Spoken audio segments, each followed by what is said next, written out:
ये होना चाहिए कि लड़की खूबसूरत भी हो, उसकी गुफ्तगू का अंदाज भी अच्छा हो। मोस्ट इम्पॉर्टेंट तो फिडेलिटी, क्योंकि आई कैन उस पर आप कॉम्प्रोमाइज़ नहीं कर सकते। और बाकी यही कि एक अच्छा इंसान हो, फाइनेंशियली इंडिपेंडेंट हो, लॉयल हो और साथ निभाने वाली हो। मैं सिर्फ इस खूबी को मद्देनज़र रखूँगी कि क्या वो मुझे मेरे करियर को प्रायोरिटाइज़ करने देंगे या नहीं करने देंगे।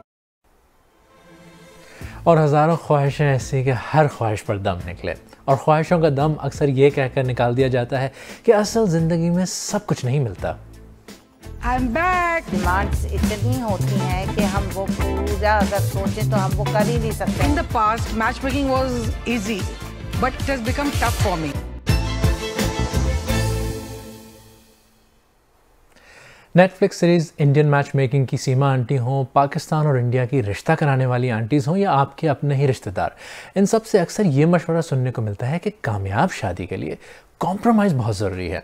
चाहे आप पेरेंट हों और अपने बच्चों के लिए रिश्ता ढूंढ रहे हों, या ख़ुद अपने लिए लाइफ पार्टनर, क्या हर तरह के कॉम्प्रोमाइज़ इस बात की गारंटी देते हैं कि खुशहाल ज़िंदगी गुजरेगी? मैं हूं खालिद करामत और आप सरवीन देख रहे हैं। और ये सवाल मेरा नहीं बल्कि उन लोगों का है जिन्हें इंडियन मैच मेकिंग वाली सीमा आंटी की बातें सुनकर बहुत गुस्सा आया, बल्कि उसने कई जख्मों को हरा भी कर दिया। लोग ख़ास तौर पर इस बात पर नाराज़ हैं कि पार्टनर के मुतालिक उनकी बेसिक डिमांड्स को ये कहकर रिजेक्ट कर दिया जाता है कि 100% तो किसी को नहीं मिलता। कुछ लोगों को लगता है कि फ्लेक्सिबिलिटी के नाम पर अपना स्टैंडर्ड इतना नहीं गिरा सकते कि नाकाबिल कबूल कॉम्प्रोमाइज़ करने पड़े। और एक ख्याल ये भी है कि किसी भी रिश्ता आंटी को बुलाने का मतलब है टॉर्चर और ज़िल्लत।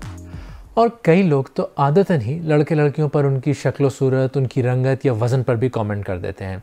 यही सब के वज़न कम कर लो वरना शादी नहीं होगी, तुम्हारे रंग साफ़ नहीं है। खैर छोड़ें, ऐसी बातों से तकलीफ़ तो होगी। इंस्टाग्राम पर एक अकाउंट पर इसी तरह की ह्यूमिलिएशन के बारे में लोग अपनी आइडेंटिटी बताए बगैर अपनी पर्सनल स्टोरीज शेयर करते हैं, और ऐसी ही एक स्टोरी ये भी है।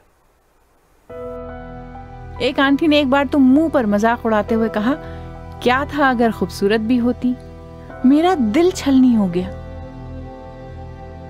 अगर मेरा वजन ज्यादा है तो मैं पढ़ी लिखी भी तो हूँ। मेरे लिए जो रिश्ते लाए जाते हैं वो या तो तलाक याफ्ता होते हैं या गैर तालीम याफ्ता। हालांकि मैं सिर्फ 26 साल की हूँ। एक मॉडर्न और तालीम याफ्ता शौहर की तवक्को करना गैर मुनासिब कैसे? रिश्ता आंटी का ख्याल है कि मेरी डिमांड्स बहुत ज्यादा हैं। आज मेरा ये हाल है कि मेरे लिए सुबह बिस्तर से निकलना भी दुश्वार होता है। मैं लोगों से नहीं मिलती, कुछ भी अच्छा नहीं लगता अब मुझे। डिमांड्स और प्रेशर की जो ये जंग है, शायद उसके असरात हमें नज़र ना आए, लेकिन ये खामोशी से लोगों को अंदर ही अंदर खाना शुरू कर देते हैं। पढ़ी लिखी हो पर काम ना करती हो, लड़का कमाता हो पर फैमिली को भी टाइम दे। मेरे पास काफ़ी क्लाइंट्स इस तरह के आते थे जो कि एंजाइटी के सिम्टम्स के साथ आते थे, पैनिक डिसऑर्डर के साथ आते थे।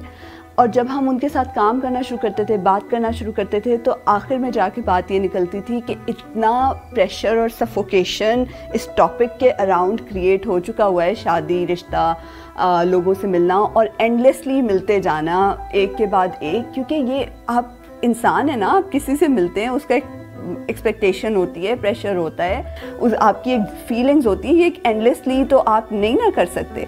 तो बट एक्सपेक्टेशन तो वो मैकेनिकल तरीके से ही हैंडल होने की होती है। अच्छा ये नहीं वर्कआउट हुआ, अगला ये नहीं वर्कआउट हुआ। और ये मर्दों के लिए भी होता है, और उसमें एक चेकलिस्ट होती है, एक पूरी आपके पास एक एक्सपेक्टेशंस की लिस्ट होती है कि हमें तो ऐसे चाहिए। तो वो एक इंसान को एक डब्बे में बंद करने वाली बात होगी, और उसका प्रेशर क्रिएट होता है, उससे एंग्जाइटी होती है। एक तरफ प्रेशर फील होता है और एंग्जाइटी होती है, और दूसरी तरफ रिलेशनशिप में एडजस्टमेंट्स उन्हें मजबूत भी बनाती हैं, और ये बात एक्सपर्ट्स भी कहते हैं।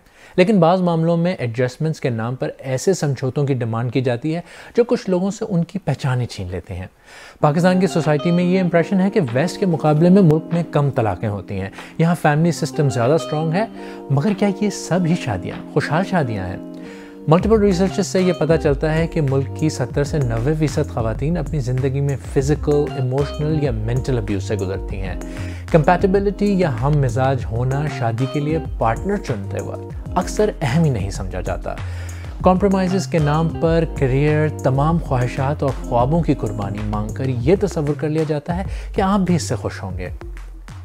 और ऐसे में दूर से देखने वालों को ये नहीं पता चल पाता कि इन्हीं कॉम्प्रोमाइज़ का शादीशुदा जोड़े के ताल्लुकात पर क्या असर पड़ा है।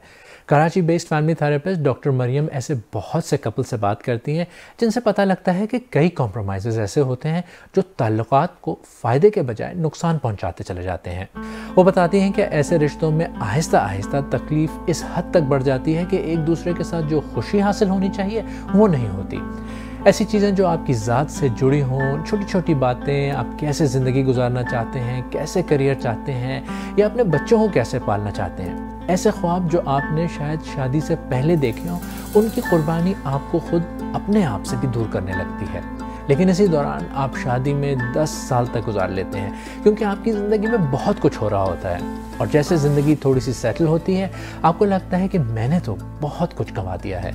इस तलखी का इम्पैक्ट ये होता है कि आप एक दूसरे से डिससेटिस्फाइड हो जाते हैं और ऐसा मर्दों और औरतों दोनों के साथ होता है। ये तो एक ऐसी एक्सपर्ट का ओपिनियन है जो ऐसे बहुत से लोगों की काउंसलिंग करती हैं, लेकिन ऐसा नहीं है कि आज की जो जनरेशन अपने लिए लाइफ पार्टनर ढूंढ रही है उसे इन प्रॉब्लम्स का पता नहीं है।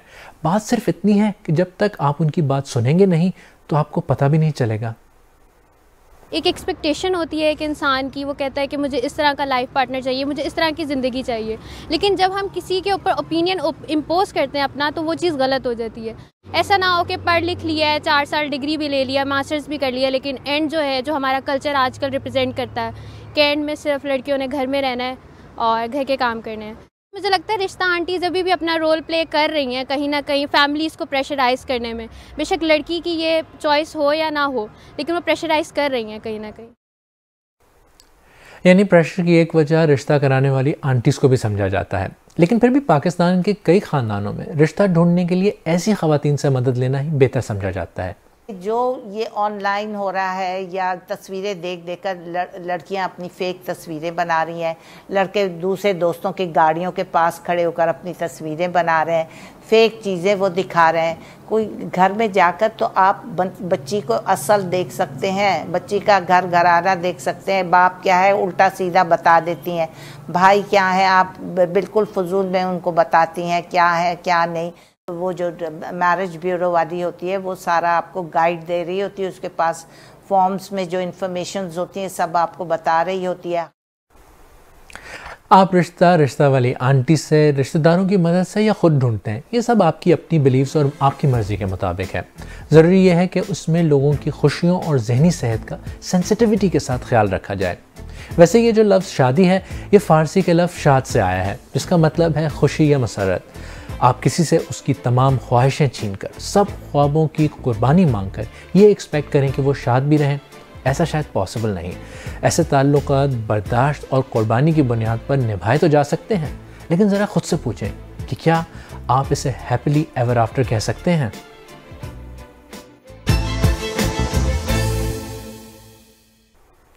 फिर आपको क्या लगता है, कोई बेहतर सोल्यूशन है? हमें नीचे कमेंट सेक्शन में ज़रूर बताएं। और अगर आपको हमारा प्रोग्राम पसंद आया और अब तक आपने हमारे YouTube चैनल को सब्सक्राइब नहीं किया तो फ़ौरन सब्सक्राइब का बटन दबाएं, बेल आइकॉन पर भी क्लिक करें ताकि आपको अपडेट्स मिलें। और इस प्रोग्राम का लिंक अपने दोस्तों के साथ व्हाट्सएप, फेसबुक और ट्विटर वगैरह पर ज़रूर शेयर करें। और आप सहरबीन की पुरानी किस्तें देखने के लिए यहाँ क्लिक करें।